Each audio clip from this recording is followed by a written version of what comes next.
Okay, hello. So I am back to review a book I've been reading for about a month or so, and that is Colton's Surprise Heir. So if you remember, a couple of weeks ago, I think, I'm pretty sure I reviewed this in April or May. I'm pretty sure it was like the end of April, if anything. I reviewed a book called, or a short story. Hold on, sorry. Okay, a short story called A Colton Encounter. This is basically its follow up. Well, let's talk about it. I have thoughts. I have thoughts. So before we begin, this is a second in a series. It says Coltons of Texas. So this is the second book, but okay, whatever. Uh, okay, we start with in the second book of the Coltons of Texas series, brooding cowboy. What series? A brooding cowboy tracks the stalker after his true love and unborn child. With an imprisoned serial killer for a father, rancher Ethan Colton never planned on continuing the tainted family name. But 6 months after a night of passion with a woman from his past, Ethan discovers he's about to be a dad. Beautiful, independent Lizzie Connor turns up at his Texas ranch expecting nothing but protection from the guarded cowboy. A stalker is fast on her trail, leaving creepy gifts and notes, threatening her and the baby. Now, all that matters to Ethan is keeping his unexpected family safe and out of a killer's clutches. So, I want to say that for my review, let me sum up my review in one sentence. If because I'm gonna sum up my review in one sentence. My review for this book is a pretty good book. Well, two sentences actually. A pretty good book. My only critique is that Ethan didn't feel like he went through an arc. Because of this, it didn't feel like he earned the happily ever after. Lizzie deserves better. Okay, so I lied. 5 sentences. So that is like that's my review of this book. But that's like my like couple of sentences. That's how I would review this book, right? So the one thing I want to say is that I misinterpreted the ending for this book because for the short story. So spoilers for the short story ending of A Colton Encounter. But basically, A Colton Encounter basically ends with a note that says that has like a rattle and a baby rattle, and there's a note that says something along the lines of "We'll be a family, you'll see." And I was like, "Oh, cool!" So he somehow suspected and found out. I had assumed they kept seeing each other for some reason, and I was like, "Okay, cool. They kept seeing each other. That's fun." And then I realized that note uh, basically that note was not from Ethan. When I was reading the book, I realized, oh no, that note is not from Ethan. This is from her stalker. And I was like, ah, shit. Okay, I misinterpreted the ending, but I've never been happier for a misinterpretation. So let's start with the writing. So the prose is good. It's really easy to read and really accessible. However, there is a lot of repetition. Now, usually repetitive prose does not bother me. I'm usually pretty tolerant about this stuff. I know that I have watched reviews where there are, reviewers are like, this stuff is, it's repetition, it's too repetitive.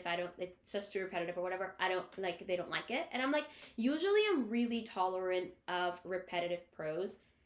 I'm sorry, have you read Sarah J. Maas? Her favorite phrase seems to be like calls to like, and I'm okay with it, okay? I read a bunch of repetitive stuff. Not to mention that when I write, I'm also very repetitive. In my opinion, I tend to be really repetitive in certain areas. And I'm not going to judge other people for being extremely repetitive, knowing that I am very repetitive. I feel like that is something that I can't judge because I myself am repetitive and stuff like that. So yeah, that's my thought. I feel like I can't be. I feel like I personally cannot be. I personally feel that I cannot be. Uh, I cannot. I feel like I cannot. I cannot judge that because I am a little repetitive. It did bother me this time because it kept repeating phrases that I just didn't really care about. Like, everything seems to be like about like it's like, oh my god, I had a child is on the way, a child's on the way. I'm like, I already know the child's on the way, and I got really annoyed by the repetition of the baby and the child and stuff like that. But again, I'm usually pretty tolerant with this stuff. I don't necessarily think it's a bad thing. I just got irritated while reading this specific part. The pacing is good. It's mainly really slow. A lot of the story is driven by the simple fact that Lizzie has a stalker, but most of it is really slow, where we get romance at the forefront. And I'm going to talk about that, I think, in this review. I'm not sure if I'm going to talk about it, but I want to talk about that in a little bit. Actually, I might. So because for romance at the forefront, it's like suspense is stop. Sorry, guys. Suspense is kind of there. Like the suspense of the story is led because of the stalker, but the whole thing is that even though it is kind of disguised as, it's a bit disguised in a way because you have the story specifically tells you that she's only seeking protection because of a stalker. And it is slightly disguised in that way that there's going to be suspense. But the thing is that romance is in the forefront of it.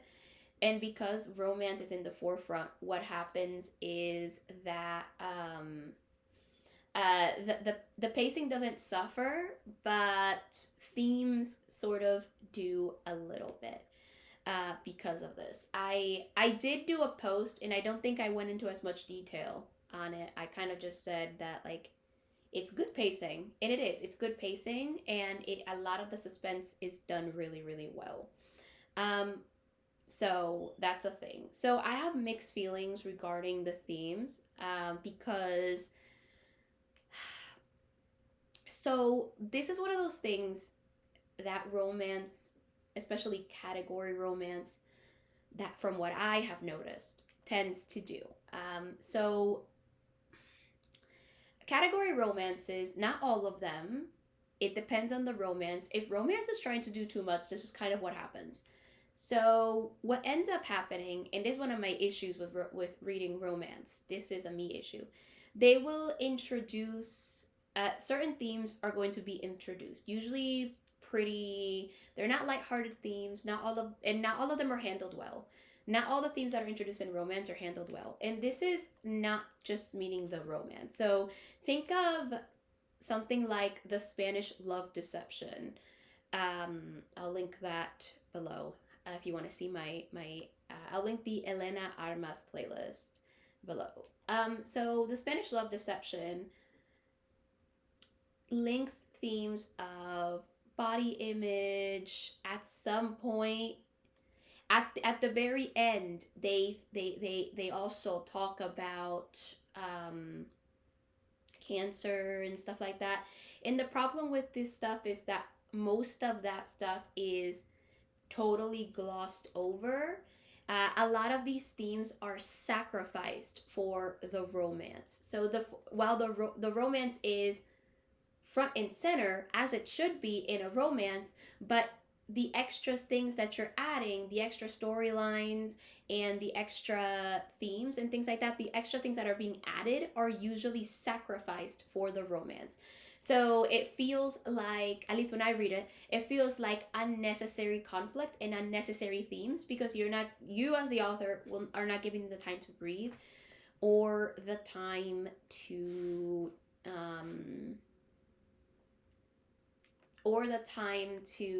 like just be a part of the story. So that is like my a big issue I have with romance. Not to mention other things that annoy me about it, but like that is the biggest issue coming to writing, especially about category romances. So that is my issue with that. And this does happen here when it comes to stalking and the pregnancy. Full disclosure, I am someone who doesn't necessarily generally read about generally. I don't read about main characters who are pregnant or married. Generally, I don't. I've enjoyed it a little bit more in fantasy and maybe thrillers, but generally I don't read it, especially in any contemporary stuff I read, which is unlikely that I read contemporary. So I do want to mention that. However, um, a lot of the themes, specifically about stalking and even the pregnancy, feel very much like the plot devices that they are to push the romance forward. And they kind of feel odd because they only show up when they are necessary in the plot. And what I mean is that if we need something to happen, there's going to be a note from a stalker. That's what I mean. Like, if we need something to happen, that's what's going to move the plot. A note from the stalker, an email, some kind of concern over it, and that's what's going to move the plot forward. So I have mixed feelings because I think while they were kind of explored on the page, they weren't given enough time to be explored on the page, since all we have is a since what we have is an what am I thinking? Oh, since what we have is basically we have them more like plot devices, and they don't become part of the story because they're just kind of, again, sacrificed for the romance. And I don't like that. That is really annoying to me. That's one of the issues I have when it comes to reading romance. I don't appreciate when other plot points and themes are sacrificed for the romance. I really don't. Unless you're just gonna add it and just leave it alone, and you're not gonna be using them. So like an example that I have is of my own writing is I'm currently writing a short story, and I added a thing, a scene. I added a scene that I use very purposefully as a plot point. It's kind of explained in the I believe I do explain it. I have to definitely go back and make sure I edit everything. But basically, what happens is I use it as a way to push the characters together, because it is supposed to be a romance short story.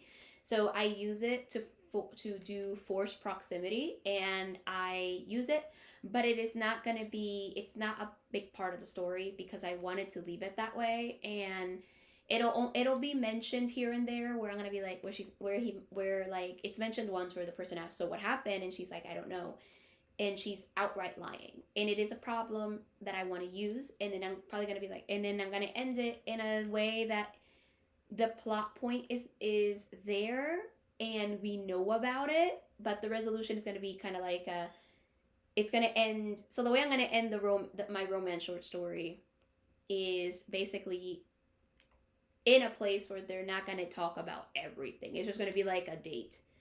Like they're going to go for a date, or like they're going to be like, okay, I want to date you. So the plot point is just going to be kind of there, that it's possible that it'll be discussed later. So I want to leave that plot point open-ended. I do explore that plot point in another story, but this is kind of like a prequel-ish to another story. This is kind of like a prequel to another story. So that's why that plot point is not being explored. And I have left it that way. But it seems that the author did intend to use it and maybe even explore it and how scary it could be for people. And they sort of did, but they also kind of drop it when it doesn't really matter. So I don't know, that's just me. So I have mixed feelings. I also have mixed feelings on the characters. I think Lizzie was a really great character. She had agency to a point, But at the same time, I also feel like Ethan constantly takes away her agency, and it is excused. And we're going to talk about that later because we're going to talk about the romance in a minute. So a lot of it feels excused, and I feel like Lizzie will goes through an arc of it, but I feel like Ethan's arc is kind of hard to believe. Guys, I can only suspend my disbelief so much, and I feel like his arc is kind of hard to believe because it just doesn't feel like he's changed. It feels like you are forced to change. So he's forced to change. So I didn't enjoy that. As for the romance, I think most of the romance is okay. There are some problematic aspects I spotted. Full disclosure and disclaimer, whatever you want to call it at this point. When I mention problematic aspects in a book, I'm not doing this in order to push readers away from the book. I'm really not. That's not my intention. Read whatever the fuck you want. I don't care. Read whatever you like.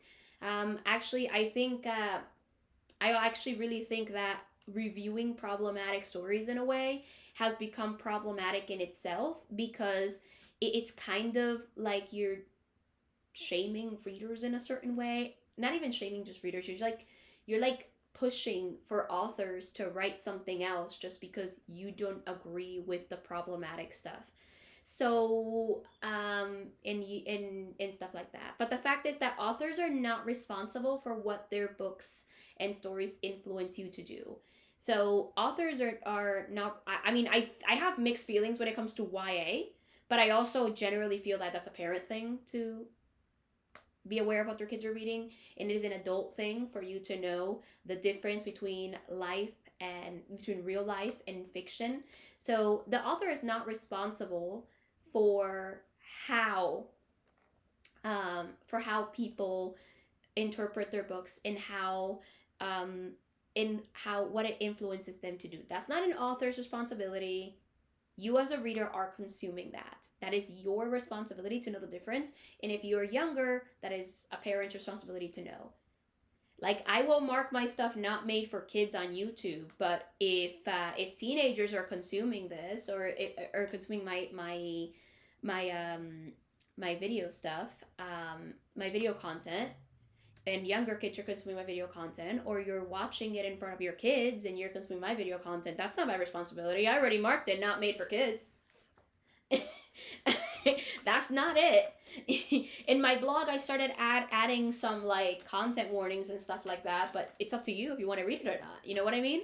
So yeah, when I mention these problematic aspects, I'm mentioning them specifically so to acknowledge that it's problematic and to let potential readers know about them in case they don't want to read something with these problematic aspects. That's it. That's my only intention. I'm not saying you shouldn't read it. As an author, I'm not saying you shouldn't write it. Write whatever you want. All you need to do is be aware of it. That's it. That's my 2 cents on that. That's it. That's all I can tell you. That is my 2 cents. So yeah. So the problematic aspects I find in this romance is that there are moments where Ethan is, when I said he takes away her agency earlier in the character review, or the character portion of this, and I really mean it in that way because he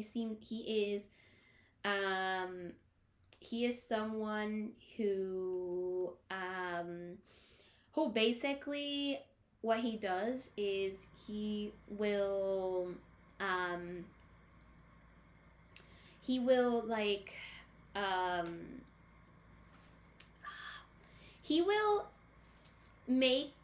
take certain decisions from her hand and say, no, you're not going to do that. And his excuse all the time, he excuses it for the baby. Like, you can't do that because, you shouldn't do that because of the baby or whatever. The really example I can give is they were going over his father's files, some of his letters, and Lindsay was kind of looking through them at some point. He's like, don't look at that stuff or whatever. You don't want like the baby to like feel this stuff or you feel anxious or whatever. And she's like, I know my limits or whatever. And he's like, no, like you're not gonna look at that. And at the end, what he ends up doing is he ends up taking the letters and putting them away. Like, I may understand that it is his stuff, but also she was trying to help, right? And the problem at the end of this is that he does not apologize for his behavior at all. It is his behavior is not acknowledged. It is portrayed as though he cares about Lindsay, which in some way I think he does, because he's known her as since he was a kid, according to the story. But that doesn't mean that his behavior is good. It does not mean that this kind of behavior should be acceptable. And Lindsay also doesn't really make it a big thing. She just kind of lets it go. So that's what I'm saying, that she has agency, but at the same time, he her agency is taken away by Ethan. So the romance, while it's somewhat okay, also feels kind of problematic in certain areas where he seems to be really controlling. So yeah, my thoughts on that part. Ethan's behavior should not be acceptable. And I mentioned that his arc doesn't feel like he changed. I really believe it. But also because his arc doesn't feel like it changed, it doesn't, to me, it doesn't feel like he earned a happily ever after. I feel like Lindsay did, but he did not. So those are my thoughts. I gave it 3 stars. But I want to talk about one more thing. And that is a weird reading experience I had reading this book.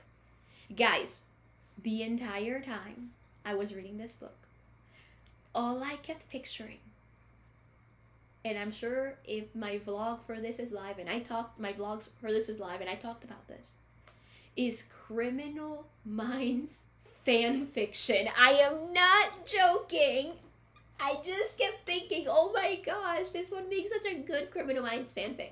At first, I thought it would be really good for like with Morgan and Savannah, because there is a point in like season 11, I think it is, where he is expecting, where they are expecting, and there's a point where she does get shot, and Morgan goes to hunt down the idiot who did it, and he disregards orders from Hotch, right? So that's a thing. So at first I thought, oh, this is so cool, because I think like he would totally do this for Savannah. But then the second thing I thought, I'm like, wait, what about like Morgan and Garcia? Because listen, it did not happen in the show, but my headcanon is that Savannah and Morgan broke up and that he's with Garcia. I'm sorry. That is my couple. I love them. Every time they're on screen in a scene together, the chemistry is off the charts amazing. There is no better chemistry than Morgan and Garcia. I feel so happy with every time they're in like a scene together. It feels really good. So I'm very happy. Yeah. So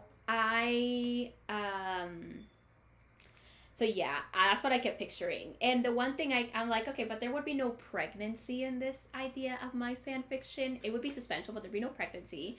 And maybe it would be very similar. The one thing I was thinking about was these 2 episodes in season 3 where Garcia kind of goes out with a guy, and the guy shoots her, and we find out why later, and I'm not going to spoil why, but the whole point is that the second episode he spends the entire time with her, trying to keep her alive and protecting her, and it was so cute. Maybe I'll write a story inspired. I'm not going to write actual fan fiction, because guys, no fanfiction site I found is accessible for me to post a fanfiction. And trust me, I've been trying to get into the world of writing fanfic. But maybe I will find maybe I will write a story inspired by my idea of the fanfiction. Maybe I will. I am pretty sure I will. Overall, though, the story is fine. It's good. It's an okay story. I think the happily ever after felt kind of forced for Ethan. Lindsay, honey, you deserve better. I am so sorry that, or Lizzie, sorry, Lizzie, not Lindsay, Lizzie. I'm so sorry that you ended up with this guy.